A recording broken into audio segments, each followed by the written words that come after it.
Hello, everyone. Welcome to Court with Krissy. When your future ex-husband just can't seem to let go, does it require a PPO? Watch and find out. I hope you like it. Court with Krissy is now in session. 3 minutes. Court calls the matter of Danielle Thomas versus Brandon Thomas, 24-7702 PP. This time of day is set for motion hearing relative to a personal protection order. As Danielle Thomas is in the court, she's in pro se. Mr. Thomas is appearing as well in the courtroom, represented in this case by Attorney Dawn Young. The court had a brief conversation with counsel just a moment ago off the record. The court's been advised that Mr. Thomas has retained the services of Ms. Young, and I inquired whether Ms. Young filed an appearance in this matter. She has not, but she will. Is that correct? Yes, yes, Your Honor. Is that a fair statement of our conversation? Yes, Your Honor. And Ms. Thomas, is that a fair statement of our conversation as well? Regarding, we didn't talk about the case. I was just talking about whether or not Ms. Young was going to represent Thomas. I suppose I knew nothing about any of this, so I don't know. Nor do I you. don't know. Nor do you. All right. Well, a personal protection order was entered in this case on May 10, 2024. Actually, it's filed on that date. Court had granted the request, and at this time, Mr. Thomas is challenging the personal protection order. The burden of going forward in this matter, the burden of persuasion rests upon the petitioner in this matter.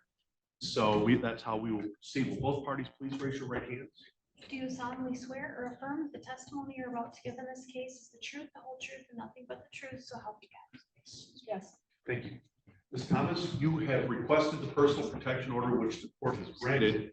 And what is your reason that you wish this personal protection order to continue? Your Honor, honestly, he is continuing to follow me. He is continuing to watch me. He is using my animals that he will not return to me as some kind of wish to get me to speak with him. I actually have a list of multiple occasions that I have run into him, other things on 3 separate occasions. Tuesday, May 14th, including the Friday, that following Friday, the 17th. I had a civil standby conducted with an officer where Brandon had tried to convince that officer to speak with me at that time under the reasoning that he wanted me to modify or terminate this order. The very next day after that Friday, he showed up unannounced at my house with another officer. The officer did not attempt to contact me, nothing. And that is actually the address that is listed on the PPO. And trying to get me to turn the power back on at his house after he had deleted my online account for that, changed the email address, changed the phone number so I could no longer access that utility account that was in my name. Since then, he passed by me one day when I was leaving my house for work. I have seen him sitting at the gas station that is 500 feet from my house almost every single morning since that day. He watches me go through the McDonald's drive-thru to get a drink on my way to work. I don't have air conditioning in my car right now, so it's hot. I can't go to the gas station and get gas in my car because he is there every single morning.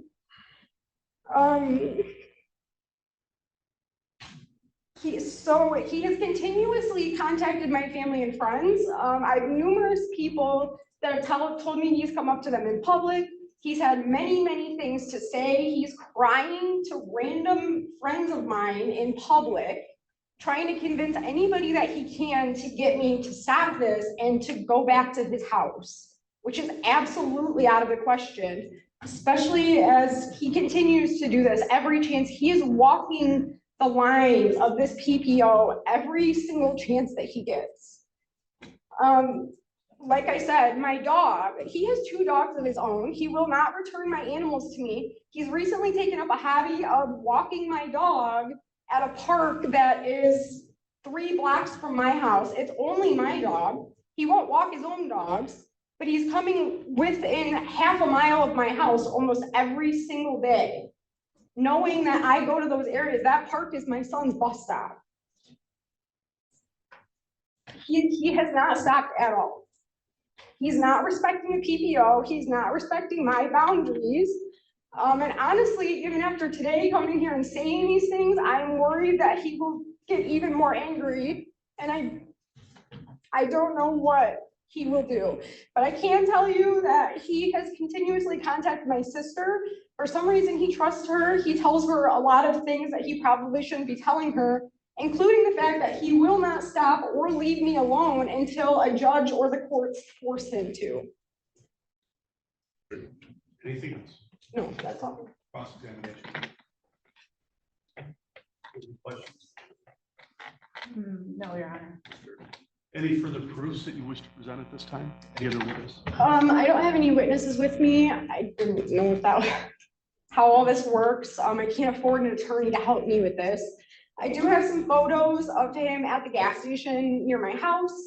I also know that, so I've been taking different routes, and he's leaving that gas station minutes after I pass through town. Twice last Friday, he had gone to Bad Axe, clearly to work, which is fine. That gas station that he cuts the grass at is only due to be cut every 10 days. So the other day, I didn't come through the intersection at the gas station. He decided to drive to Bad Axe. This gas station in Bad Axe is right across the street from where I work. So I'm always out by myself. He could get me alone at any time. Did you wish to present any proof? Yes, Your Honor. Mr. Thomas actually works for a lawn company, and he has provided with me, he owns a lawn company, Tri-County Lawn and Snow, and he's tells me that when he goes to the gas station, that's an everyday thing where he's loading up for ice and drinks and to go out for his day. And then he's got a list of the places that he cuts grass every day or every 3 times a month, where she's just happens to be there at the same time, and he's not engaging with her. He's leaving as soon as possible. He's having to be there for work. He has in the proposed PPO, the claims that she's making, he has never laid hands on her. He hasn't prevented her from leaving the house. It's his understanding that Miss Slade is having or Miss Thomas is having a mental health crisis, and he's been trying to get her help, and she's resisting that at this time, and that these claims are unfounded. And at this time, Mr. Thomas would like to say something. Can I respond to those claims? You will in a moment, yes. You're under oath, sir. What would you like to tell the court? First of all, You can be seated. Oh, you're testifying. You're not- okay. I work for GPM Investments. I had, this particular day was May 31st. I had to go, I have text messages right here from my boss, and I have emails that stated I had to be there so I could get full payment. As I was there that particular day, I had a problem with app I have to use because I have to be GPS located on site. I spoke to my boss about it. He updated the app. As I was at that location in Bad Axe, I was inside the facility talking to a tenant that both of us know, and I was asked about my wife, and I proceeded to tell her, things aren't good. And as I was doing that, I looked out the window, and my wife was pulled into a parking spot and got out and threw some trash away. I was inside the gas station at this time when it happened. She then drove through the drive-through, and as that was happening, I went out to my truck and trailer, and I got my mower off and I went out to the center island section and I was cutting that, and I watched my wife come around close to my truck where it was parked and take pictures of it while I was on site working. I've also, like we were talking about, I do go to the gas station every morning. My wife has indicated problems that I wasn't getting up early enough, going to work early enough. It created a lot of stress because she had to deal with her children, school, home life, everything. I've recently changed that since this has all started. I understand where my wife is coming from. I understand my downfalls with her. Our communication is slim to none. And our resolution to be able to resolve problems is something that we need counseling or marriage counseling to do. I'm in therapy right now. I've been going multiple days. I've had five sessions since the 23rd, because that was the earliest I could get in. I've been able to come home early. I've been able to get a lot of work done in the morning, come home early, do things with the kids, take the dog for a walk. I'm trying to be the man that she wants me to be and show my wife that I can change things. I don't want to hurt my wife by any means. That is the love of my life right there. I have gone to the park to walk the dog. I've lost 22 pounds since this has started. I'm trying to do everything right. I'm trying to help my wife. I've talked to her sister that she's talking about in Alabama. She's my sister-in-law, and I don't know what to do. I'm trying to understand my wife. I'm trying.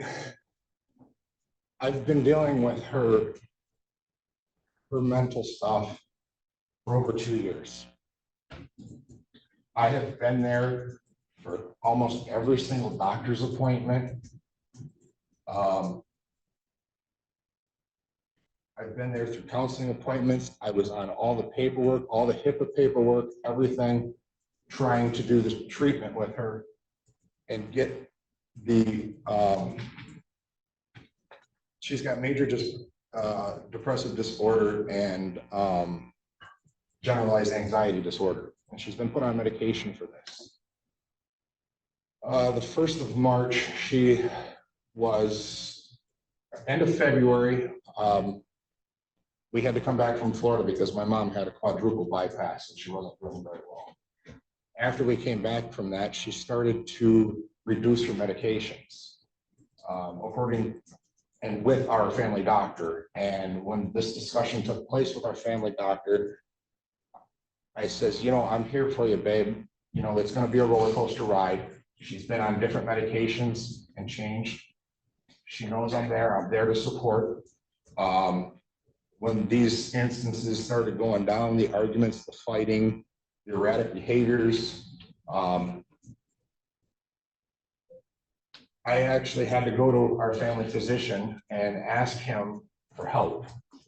He proceeded to talk to her and tried to get her to take her medication, and she flipped out in the room and took off running. Dr. Rostam told me that we need to have her admitted. This was That's hearsay. well, right. Or can't consider Right. I begged him not to do it because I didn't want to do that to my wife. I know how she feels about this stuff. At the time of the incident, this last incident was started over my 12-year-old getting a cell phone back. And she lost it in our vehicle as I was driving down the road. And I was so confused on what to do. It ended up in an altercation between her and my 15-year-old daughter fighting in the truck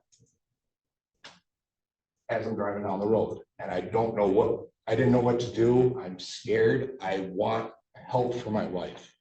So I went to HBH to try to get her help. I broke down in your hallway right out here because I did not want to turn that paperwork in for my wife. It's the last thing I've ever wanted to do to her. But I didn't know what else to do. I'm confused. And I've listened to our doctor. I've been with all these psychologists and everything that we've been through. I'm lost. This is my wife. So you filed something with the probate court. Yes, What happened with that?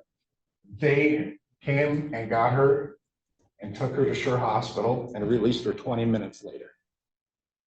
There was no, I don't understand why that happened.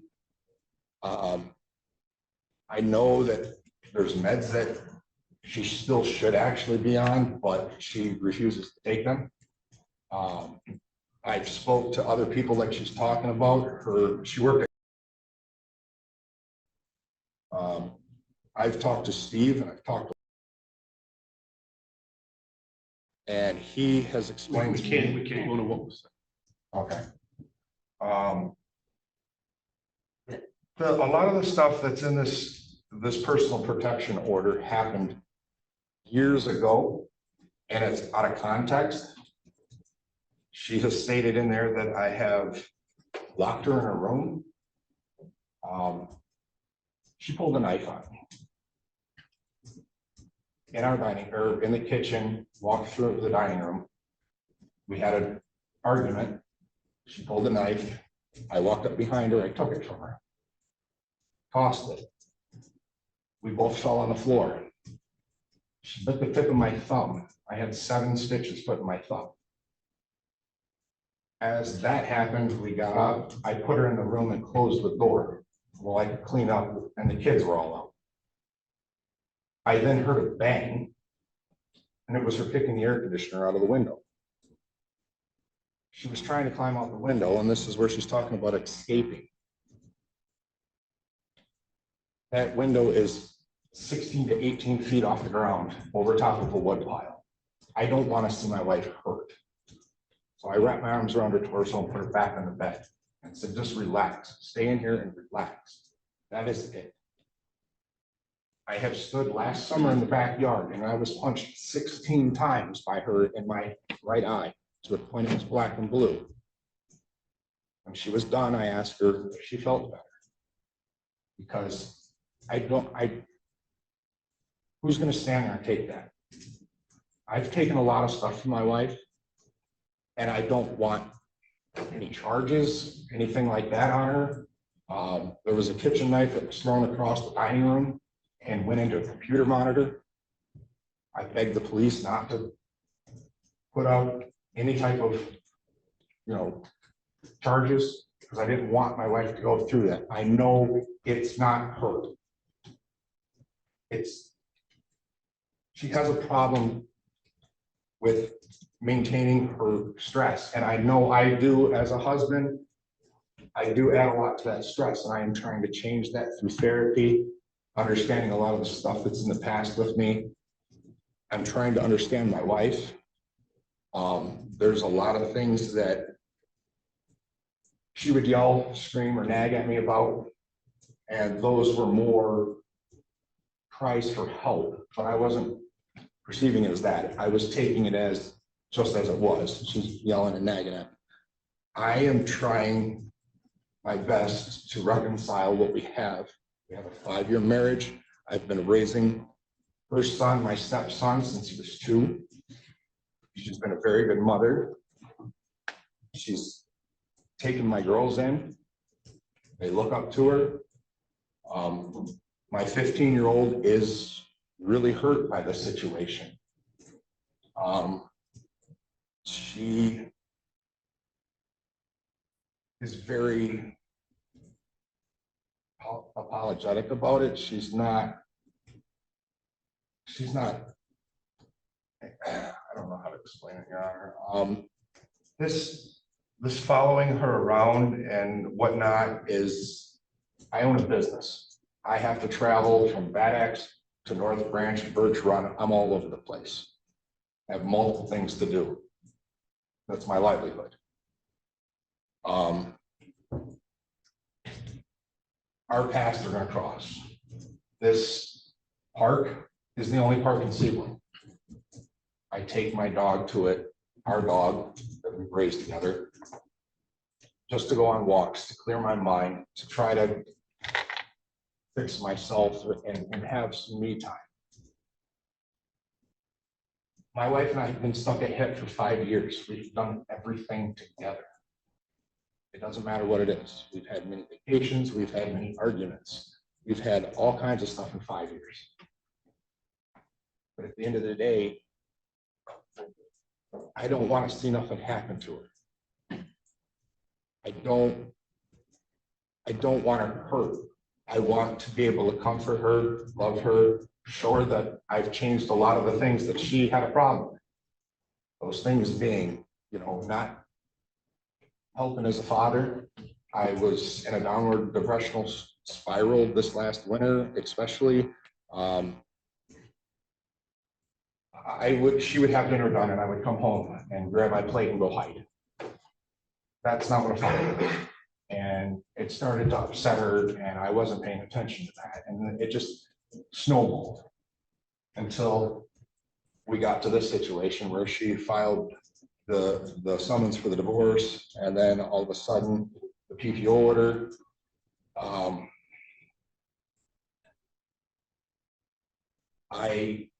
I'm not trying to make my wife feel uncomfortable by any means. And I haven't been able to tell her this in the last 3 weeks. I want, and I encourage her, and I have paperwork here from my therapist to have her come and what it's called. Coordination of care. Coordination of care, where she can come in and sit down and see what I'm doing, what the tools are that I'm using to try to better myself. I mean, I don't know much more to really say. I think I've heard enough. I love my wife and I want the best for us. That's what I want. I just want to be able to speak to her. Our dog is having surgery on the 12th. I would like to go together to take her there and have that done. We have festivals coming up. I'd like to take the kids together, but I want to move slow. I want to start over, per se. I don't want to rush things. I want to rekindle where we first fell in love and move forward. That's all I want to do. And I've explained this to her sister because I have nobody else to really talk to. I have my children, they don't kind of understand where I'm coming from, but I want the best for us and my family. This is your request for a personal protection order, which was granted. You have the burden of persuasion. You have the right to comment. This is the final comment relative to all this. Go ahead. Do I need to stand? You don't need to stand. Okay. So regarding the gas station situation, he's absolutely there to purposefully appear in front of me, which I believe he just admitted to you. He is not getting gas. He is not buying anything. He's not in the store. He is parked on the opposite side of the building that I come from, sitting in his truck every single day. He's not at the gas pump. He's not walking out of the store. He's sitting in his truck watching me. The situation with the Bad Axe gas station, the day that he came here, again, yes, I understand that he has to work. I understand that he works in Bad Axe. He has 2 lawns in Bad Axe, less than a day's worth of work in Bad Axe. He has maybe a day and a half worth of work in Sebring. He works in Caro, he works in Cass City, he works in North Branch, Kingston, Bay City, all of which are the opposite direction of Sebring. He does not have any reason to be at that gas station the majority of the days of the week. As far as him, I'm allegedly having a mental breakdown situation. This is all a game of control. He has been telling me and threatening me that he is going to have me hospitalized for so long to prevent me from standing up for myself and to prevent me from getting help. And when it didn't work out for him, he got very upset. And I would like to note that he requested that I be taken to a specific hospital that his friend's wife happens to be very high up in. As soon as I was taken there by the police, he left his home and went to that woman's house so that she could call the hospital to find out what was going on with me. That's fine. He will not leave me alone. It has been made very, very clear to him that I am not interested at all in reconciling, and he is refusing to believe it, to accept it. I'm really not sure. As far as him stating that he has never attempted to stop me from leaving, that is a bold-faced lie. I have witnessed to multiple occasions where this has happened. I have no problem bringing them in or getting statements from those people if you would like. Anytime that I may have gotten violent with him is in response to those situations because I am unable to get away from him. He has broken my cell phone so that I cannot call for help. He takes my car keys so that I can't leave. When I leave on foot, he gets in his vehicle and he follows me, harassing me until I either get in the car myself or he forcibly puts me in the car. Ms. Thomas, I've really heard enough on this, and I appreciate the input from both of you. The court has to explain why or why not a PPO should either be continued or denied. I've read the response from the respondent in this case, and primarily the response is relative to wanting to reconcile therapy, counseling, trying to turn this thing around. And that's the tenor of Mr. Thomas's statement. However, according to the testimony of the petitioner, as well as reviewing the petition in this matter, it's clear to the court that Ms. Thomas does not want to have a relationship with the respondent at this time. She wants to go her separate ways, and every time, I shouldn't say every time, but when it's near her home, gas station, etc., there he is. There is sufficient basis to continue this personal protection order. The court is going to continue it according to the previous terms ordered in this case. I also want to make reference to, I believe there was a complaint filed regarding the court and the one of the county clerks in this, deputy clerks in this matter. The deputy clerk that provided me this personal protection order request simply provided me the information. I don't get any information from anyone relative to a personal protection order or any other matter unless it's here in the courtroom. So any allegations of anyone with the clerk's office trying to groove something either way to either side is completely untrue. I read the personal protection order request on my own and made my own decision without any input from anyone.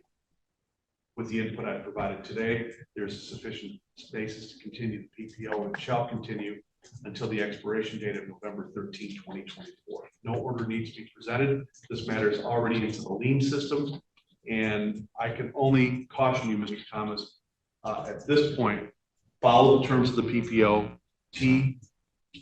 and because the flip side of this is if there's a showing or law enforcement has reasonable cause to believe that you violated it, you can be arrested. So I would strongly encourage you to read over the terms of the personal protection order with your attorney, follow those terms, and we'll move forward. That is my ruling in this case. Both parties are free to go, but I'm sent this time out first.